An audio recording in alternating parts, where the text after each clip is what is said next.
If you haven't subscribed yet, now's the time. When the channel reaches 1,000 subscribers, I'll share a surprise story I prepared especially for you. The desert was cooling fast under a dim orange sky.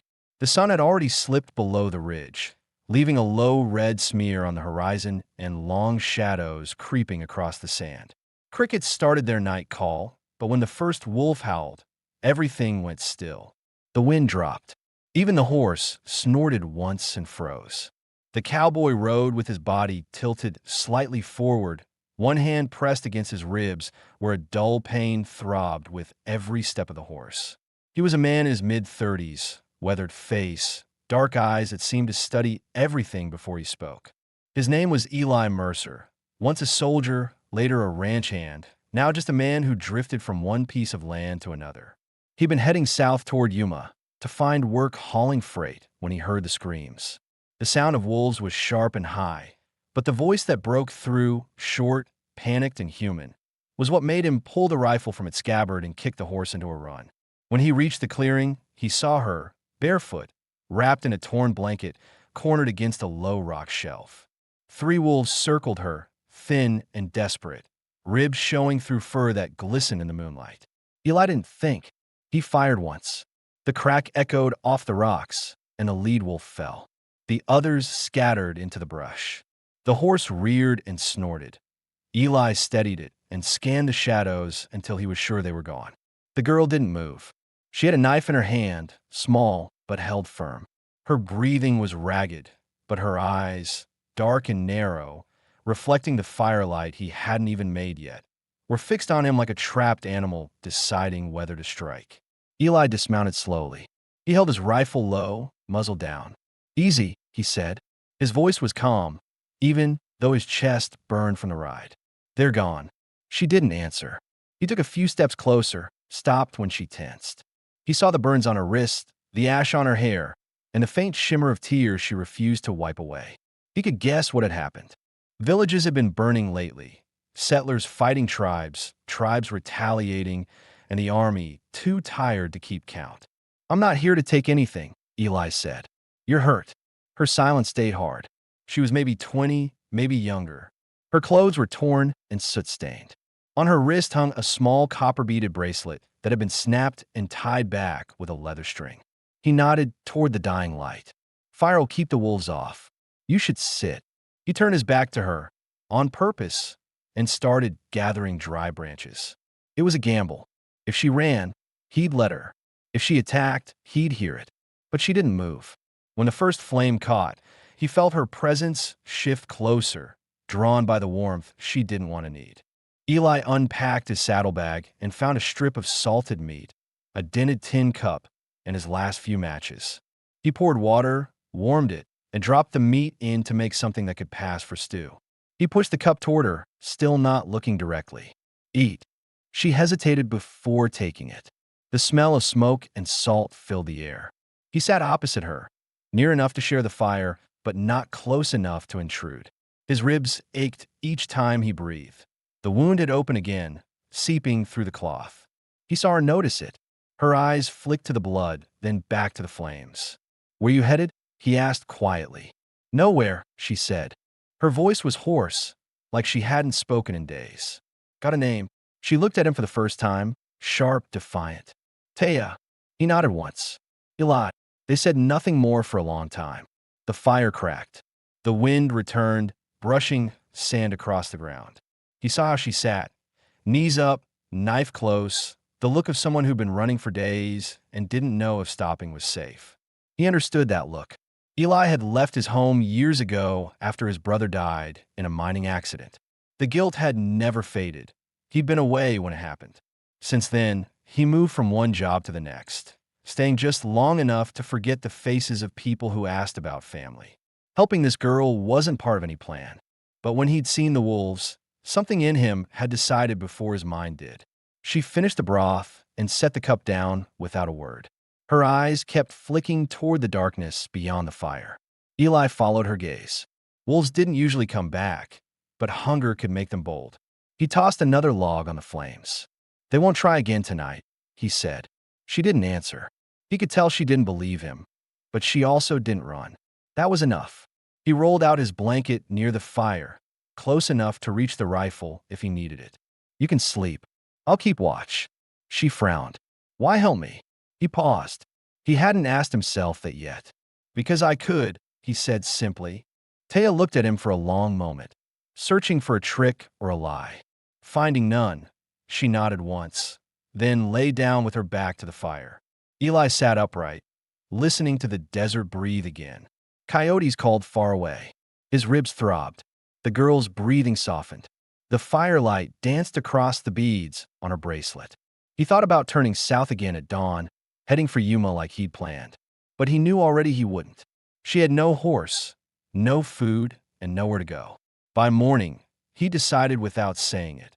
He'd see her safely across Apache territory, at least as far as the river. Maybe then he'd move on. Maybe not. When the first light crept over the hills, the world was still and gray. The wolves hadn't returned. The girl woke quietly and stood by the horse, arms crossed, watching him pack. She didn't thank him. He didn't expect her to. But when he offered her his hand to help her onto the saddle, she didn't hesitate. She climbed up behind him, light as a shadow. They rode east, two people who had nothing left to lose, bound by necessity and something neither of them yet wanted to name. The desert opened before them, wide, dry, and endless, and the story began there, with the sound of hoofbeats fading into the morning. The next morning stretched out pale and quiet. The desert had lost its red light, turning flat and colorless under the early sun. Eli guided the horse along a dry wash, its hooves thudding against the packed sand. Taya sat behind him, silent, one hand resting lightly on the back of the saddle. Her grip wasn't for trust, it was for balance. He could feel her wariness in the space between them. The land ahead was empty, but not safe. Nothing ever truly was out here. Eli scanned the ridges for movement, noting each buzzard and shadow. He had spent years crossing these kinds of places, hauling freight, scouting trails, hunting stray cattle for men who didn't like to leave their chairs. He'd seen what could happen when you let your guard down. Ambushes from behind rocks, thirst that made your tongue swell, storms that turned the ground to quicksand. He wasn't about to let that happen again, not with someone else depending on him now. They stopped near a cluster of yucca where the ground dipped into a narrow ravine. The horse needed rest, and so did they. Eli dismounted, stretched, and untied his canteen. "Drink," he said, handing it to her. Taya hesitated, watching him like he might take it back. Her distrust ran deep, and he understood why. Last night, she'd slept light, her knife always within reach. He'd heard her shift in the dark every time the fire popped. He gestured again, softer this time. "Go on." She drank in short sips, then gave it back. Her lips were cracked, and her eyes had lost that sharp shine. Hunger was starting to show. "You eat since the fire?" he asked. She shook her head. He opened his pack, pulled out a strip of jerky, and handed it to her. She tore off a piece, chewed slowly. The sound of it breaking filled the quiet. "Where were you headed?" he asked. She glanced at him once, then away. Nowhere left to go. He waited. The words came out eventually, quiet, like something forced past a wall. "My village was attacked 2 days ago. Soldiers. They said it was for safety. They killed my father. My mother ran. I don't know if she made it." Eli looked at her and saw the truth in her face. The kind of blank stillness people wear when grief hasn't had time to settle. He had seen it before in the eyes of men after battle, when the noise stopped and all that was left was smoke and the bodies you couldn't save. "I'm sorry," he said. The words felt thin but honest. She shrugged, not in defiance, but because she had no space left for feeling. "They'll come back," she said.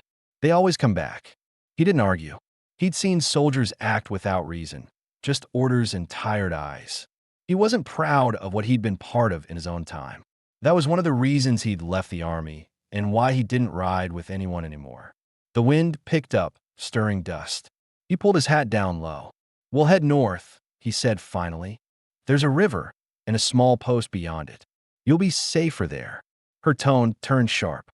"Safe? You think there's anywhere safe for me now?" Eli looked over his shoulder. "Safer than here. That's all I can promise." They rode again through the heat. The land stretched into a flat horizon that seemed to move farther the more they chased it. By noon, the sun burned white, and the air shimmered above the sand. Eli's ribs throbbed where the bandage had soaked through. He gritted his teeth and kept his focus ahead. Taya noticed. "You're bleeding again," she said. "It'll hold," he replied. "You should rest." He gave a tired smile. Rest comes when it's earned. But she didn't smile back. Her eyes softened, though, and after a moment she said, "I can help. My mother, she knew how to treat wounds." He stopped the horse, dismounted, and handed her his canteen. She tore a strip from her blanket, poured water over it, and pressed it against his ribs. He winced at the sting. She cleaned the dried blood, her hands steady and quiet. For the first time, she looked less guarded, focused, almost calm. "What's your reason?" she asked suddenly. "You said you're not a soldier anymore. So why are you out here?" He hesitated. "Used to have a brother. We worked a small claim near Prescott. When he died, I left. Figured the land didn't want us there." "How did he die?" "Mine collapse," he said. His voice didn't shake, but his jaw tightened. He went down to check the timber beams. "I was supposed to go with him, but I stayed behind. Thought it could wait." Taya looked at him, understanding what he didn't say. "You've been running since then," she said quietly. He gave a small nod. "Guess so." They packed up again. The silence that followed wasn't heavy. It was almost peaceful. Both had seen enough loss to understand the weight each carried. Words couldn't fix it, but company helped. By late afternoon, they reached a patch of grass near an old wind-carved rock, tall enough to block the wind. Eli unsaddled the horse and built a small fire. The smoke rose thin and straight into the still air. Taya gathered dry sticks and knelt beside him. Her movements were careful but practiced, someone used to surviving on little. As the fire burned, Eli took out a small wooden token from his coat. It was worn smooth, carved roughly with a notch down the middle. He rolled it between his fingers before setting it near the flames. "What's that?" she asked. "My brother made it," he said. "Said it was for luck. Guess I didn't use it right." She nodded slowly, then pulled the broken bracelet from her wrist. "My mother made this," she said. "She said the copper keeps bad spirits away." "It didn't." Eli glanced at her wrist. "Maybe it did, in its own way. You're still here." Taya looked at him for a moment, then back at the fire. She didn't answer, but her eyes softened again. When the light began to fade, they settled in near the warmth. The desert around them came alive with night sounds. The rustle of insects, the far cry of coyotes, the wind scraping through dry brush. Eli kept one hand near his rifle, just in case. "Tomorrow, we'll reach higher ground," he said. "You'll see the river by noon. And after that, you decide." She nodded slowly. "Maybe I'll keep riding. Maybe I'll stop running." He didn't reply, but the thought stayed with him as he lay down, staring at the stars. He wondered when he had last heard someone talk about stopping. The fire cracked. Taya's breathing steadied. For the first time since the wolves, Eli felt a faint calm. Not peace, just the sense that maybe, for a while, they could keep going without breaking. He closed his eyes, the image of his brother's face fading into the glow of the dying fire, and drifted to sleep beside the sound of quiet desert wind. The morning broke with a thin haze, a pale sheet of light stretching over the desert. The air was cool, sharp, clean in the kind of way that only lasts for an hour before the heat returns. Eli woke first. He sat upright, his back stiff from sleeping on hard ground, his hand automatically brushing the dust from his coat. The fire had gone out, leaving a faint smell of smoke and the soft crackle of cooling embers. He turned his head slightly. Taya was still asleep, her arm across her face, the copper bracelet catching the faint light. Her breathing was steady, quiet. It struck him then how young she really was, barely 20, maybe less, and yet she carried herself like someone who'd already lived too long. The desert aged people faster than time ever could. He rose carefully, not wanting to wake her, and walked a few yards away to check their surroundings. He scanned the ridge line, the riverbed below, and the long shadowed trail they'd followed yesterday. Nothing moved except a lone vulture, circling high. Still, habit made him keep his rifle close. When he returned, Taya was sitting up, rubbing her eyes. "You always wake this early?" she asked, her voice rough with sleep. Old habit, he said. Used to mean the difference between keeping your horse and losing it. She looked at him, studying his face as if weighing his words. You've been out here a long time. Long enough, he answered, pouring water into the tin cup. He handed it to her. We'll ride hard today. The river's not far. Taya drank, nodded, then looked down at her hands. What happens when we reach it? He hesitated. It was the same question he'd asked himself last night before sleep took him. We cross. There's a trading post on the far side. Woman runs it alone. She won't turn us away. And after that, she pressed. Eli exhaled. After that, you get to choose what comes next. She didn't answer, but he saw the tension in her jaw. It wasn't defiance this time. It was uncertainty. The kind that comes from not knowing whether safety still means being alive or just waiting to lose something again. They broke camp quietly. The horses' breath fogged in the early air as they saddled up. As they rode, the land began to change. The flat sand gave way to broken earth, dotted with brush and dry grass. The path narrowed between two rocky walls that rose like the edges of an old wound. The sound of the horses' hooves echoed faintly between the cliffs. By midday, clouds had begun to gather to the south. Eli noticed them first, dark, thick, and rolling fast. He felt the pressure shift in the air, the smell of rain not far behind. Storm's coming, he said. We'll need cover. Taya glanced upward. We can ride through it. He shook his head. Flash floods hit hard out here. You get caught in one, you're done. They pushed forward, searching for shelter. The cliffs widened into a shallow ravine where the ground dipped low. There was a ledge, a small overhang carved into the rock by years of rain. It wasn't much, but it would hold. Eli led the horse under it, tied the reins to a thick root, and began stacking loose stones around the fire pit to block the wind. The storm hit not long after.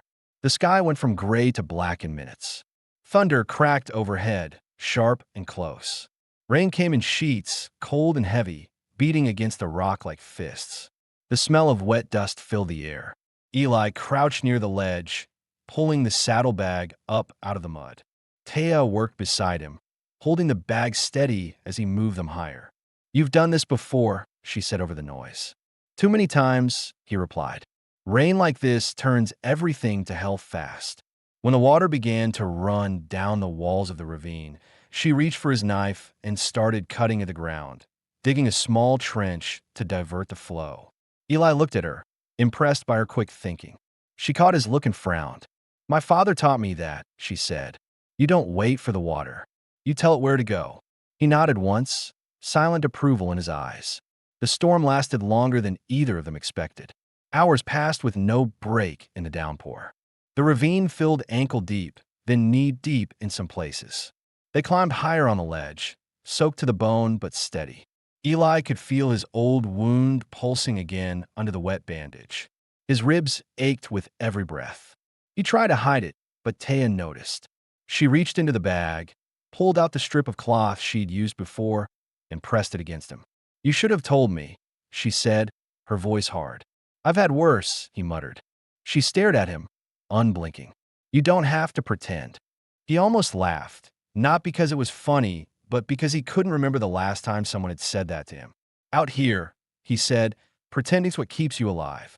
Lightning flashed across the sky, followed by a deep, rolling boom. For a moment, the lights showed their faces, mud-streaked, wet, eyes locked in a silent standoff between defiance and something else neither of them wanted to name. When the rain finally broke, the air felt heavy and clean. Water dripped from the ledge in slow rhythm. Eli climbed down first, checked the ground, and found it firm enough to walk on. The sky was clearing, streaked with faint blue. Taya followed, her hair plastered to her face, her blanket dark with rain. She wrung it out with both hands and looked around.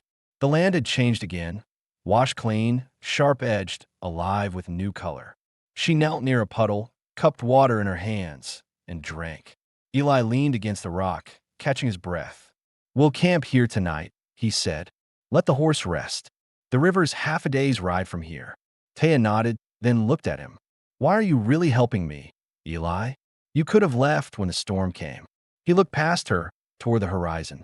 I've done enough leaving, he said quietly. The answer hung in the air, simple and honest. He didn't need to explain the rest. The guilt, the brother he couldn't save, the years spent running from the memory of it. Taya seemed to understand without asking. She built the fire while he cleaned his rifle. The flames flickered warm and steady in the fading light. For a long while, they said nothing. Then, as the night deepened, she spoke again. You think the river's really there? It's there, he said. I've crossed it before. Then what's beyond it? He looked at her, the firelight reflected in his eyes. Maybe something worth staying for. She stared at the flames, her face softening just slightly. Staying, she repeated, as if testing the word. He nodded once, slow and certain. Outside, the wolves began to howl again in the distance. This time, their voices didn't sound like threat. They sounded like the desert itself, alive and far away. Eli looked toward the sound, then back at Taya. She met his gaze but said nothing. For the first time since they met, the silence between them felt like an understanding, one not built on fear but on the faint, growing sense that maybe, just maybe, they were no longer running alone.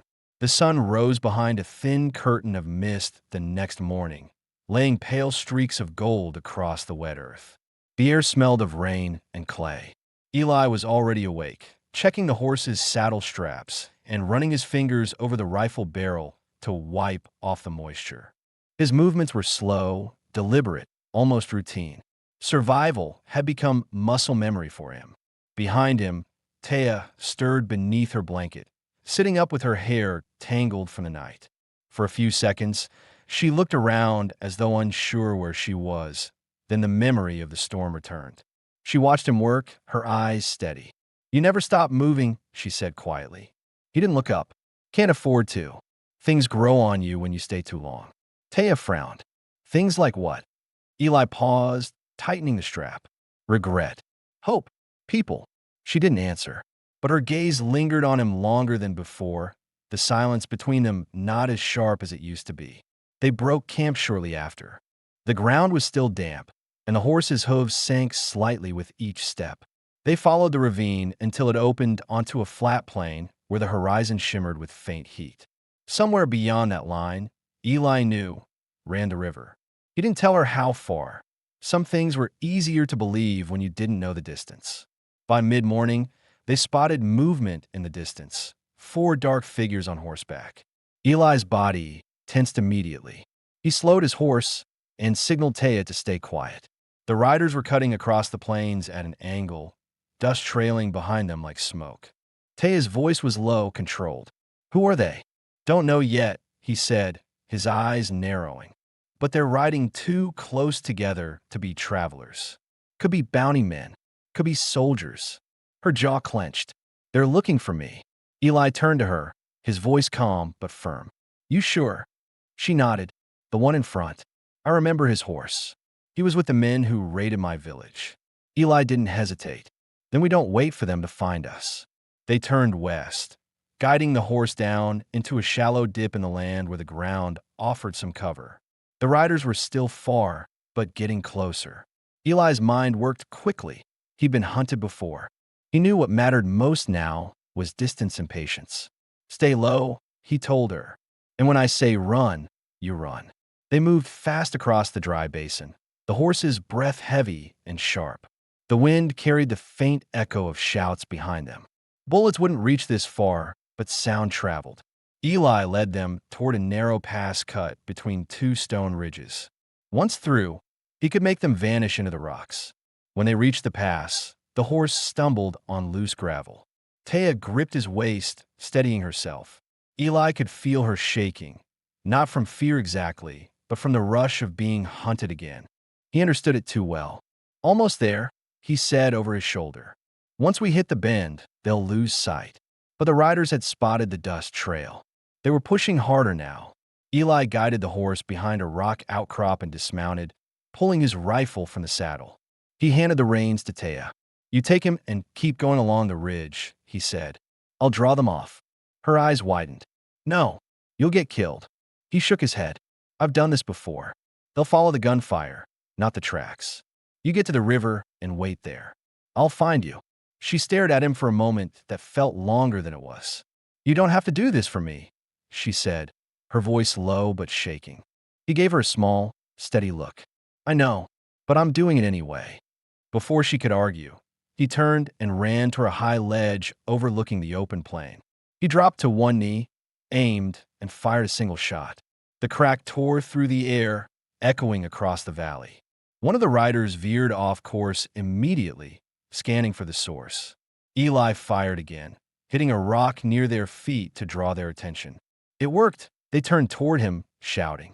Down below, Taya hesitated only a second longer before pulling the reins and kicking the horse forward. She rode hard along the ridge, disappearing into the haze. Eli reloaded, breathing steady. He could see 3 riders now, closing in. He waited until they were close enough to make out their faces, rough, dust-covered, eyes hard with greed. They weren't soldiers. They were bounty men, the kind who didn't care who they brought back as long as they got paid. He took another shot, clipping the shoulder of the lead man. The rider fell, rolling in the dirt. The others split, circling wide. Eli ducked behind the rocks, moving fast to a better angle. A bullet cracked past his ear, splintering stone. The noise was deafening. He fired back twice, forcing them to pull back. His breath was rough now. His ribs screamed every time he moved. He knew he couldn't hold them forever, but he wasn't trying to. He just needed enough time. When the sound of hoofbeats began to fade to the west, he risked a glance. The 2 remaining riders had turned, heading after Taya's trail. Eli cursed under his breath, slung his rifle over his shoulder, and ran for the horse he'd hidden nearby. Pain shot through his side, but he kept moving. By the time he caught up, the land had changed again. The river was close. He could hear it before he saw it, the steady rush of moving water. The sight of green trees along the bank felt almost unreal after so much dust. He found Taya crouched behind a fallen log near the waterline, her horse breathing hard beside her. You made it, she said, voice trembling between relief and anger. You could have been killed. Been close before, he replied, scanning the ridges behind them. We need to cross before they catch up. The river wasn't deep, but the current was fast. Eli led the horse in first, the cold water biting through his boots. The horse struggled for footing, but made it across. Taya followed close behind. When they reached the opposite bank, Eli turned, rifle ready, but saw no one. Just the empty desert, quiet again. They stood there for a while, breathing hard, water dripping from their clothes. Taya's hands were shaking, though she tried to hide it. Eli watched her, noticing the tension in her shoulders, the way her eyes kept flicking back to the far side of the river. They'll stop, he said. Bounty men don't cross this far without a reason. Too much risk, not enough pay. She stared at him. And what if they don't stop? Then they'll find a man who's not in the mood to run anymore, he said flatly. She let out a slow breath, her fear giving way to something steadier. You really mean that? He nodded. Yeah, I'm done running too. They found an old trading post a mile upriver. Half-broken fence, smoke still curling from a chimney. A woman stood in the doorway, shotgun resting against her hip. Eli raised a hand. We're looking for a dry place to rest. We can work for it. The woman studied them, then stepped aside. You can start by fixing the fence, she said. That night, as rain began to fall lightly again, Eli sat on the porch of the post, the fire from inside spilling warm light onto the ground. Taya sat beside him, her hair still damp, her expression calmer than he'd ever seen it. The world outside was quiet. No wolves, no shouting, no gunfire. She looked at him and said softly, You didn't have to come back. Eli stared into the distance, the faint glimmer of the river visible under the moonlight. Yeah, he said after a pause. But sometimes staying's the only thing left worth doing. The moment hung between them, simple, unspoken, real. In that silence, they both knew something had shifted. The fear that had carried them this far was starting to give way to something else, something heavier but cleaner. And though the night was cold, neither of them felt alone anymore. The next few days passed with a kind of calm that neither of them quite trusted. The trading post sat between the river and a stretch of open land that reached toward the foothills.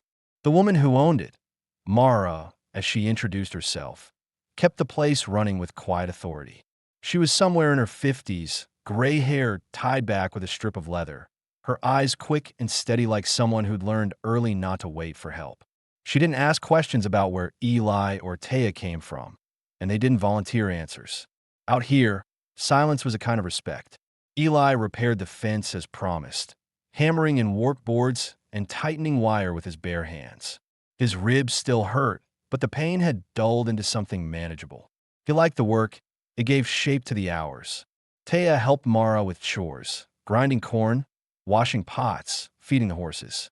The older woman watched her with quiet approval, but never pride.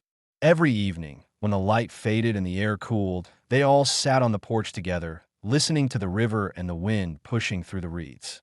It was a kind of peace Eli hadn't felt in years. Yet, underneath it, he knew that peace never lasted long in places like this.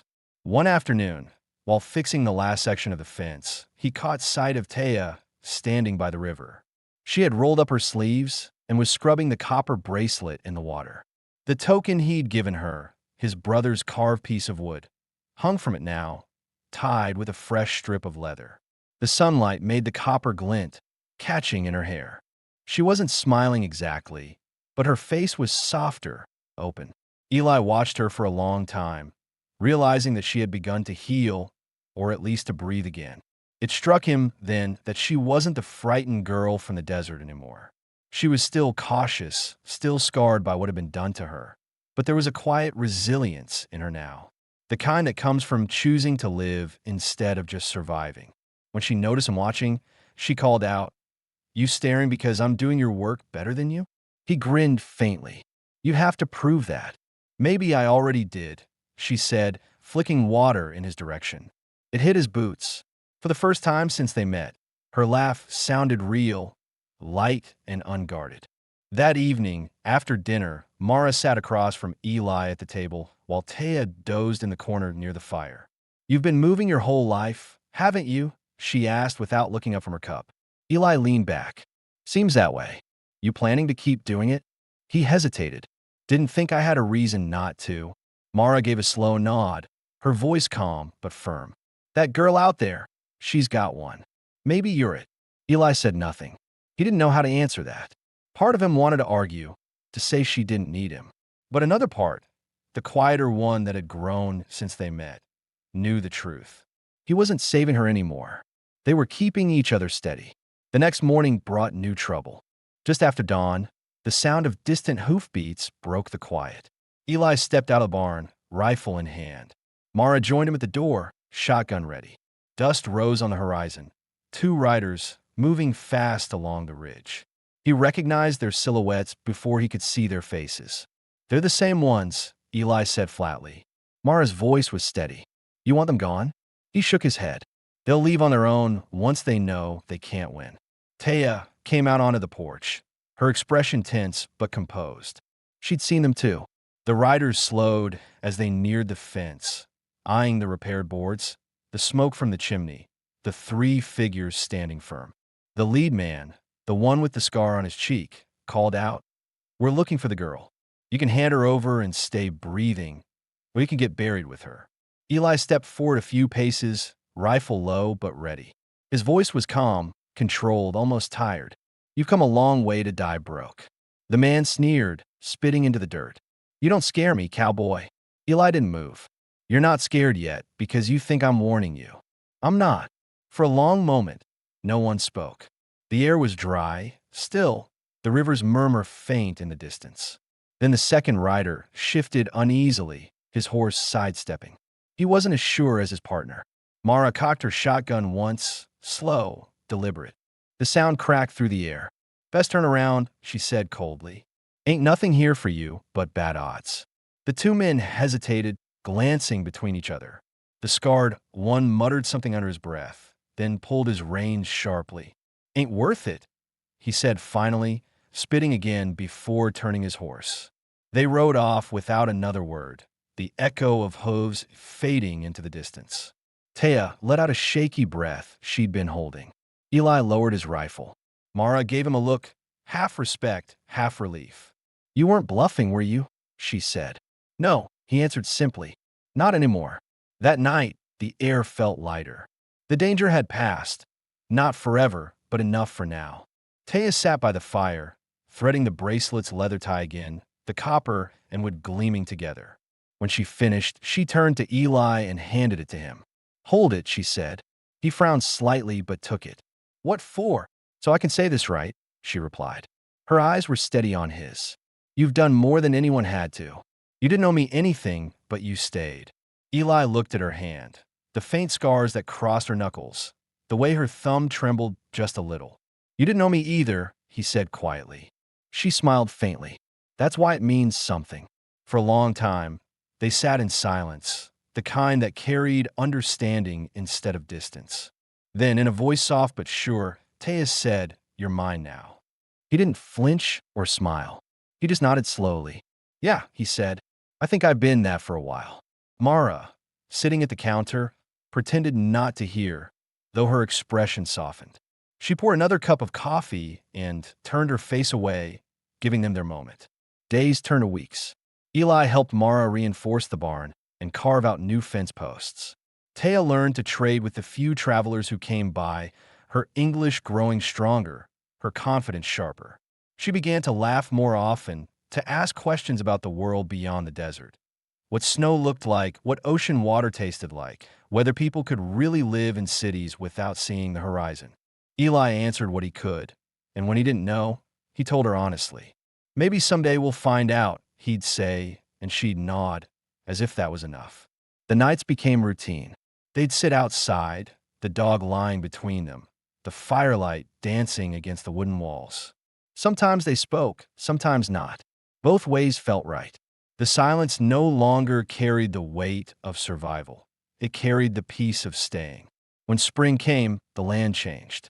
Grass grew between the fence posts, and wildflowers began to the banks of the river. Eli built a small corral behind the post and started breaking a young horse Mara had traded for supplies. Taya planted beans and squash near the edge of the property, her hands steady, her face calm. One evening, as the sun went down over the hills, Eli sat beside her on the porch. The world was quiet again, the kind of quiet that feels earned. "You ever think about leaving?" she asked. He looked at the horizon. "Used to. Not anymore." "Why not?" He turned to her, the firelight catching the edges of his face. "Because there's nowhere else I'd rather be." Taya smiled, small, real, the kind that stayed even after she looked away. The dog barked once, chasing off a rabbit near the fence. The sound made them both laugh softly. For the first time since the night of the wolves, neither of them felt hunted. The desert had stopped being a place to survive. It had become home. The story ended the way it should have, with two people who had lost everything finding what they never thought they could again: peace, belonging, and the simple courage to stay.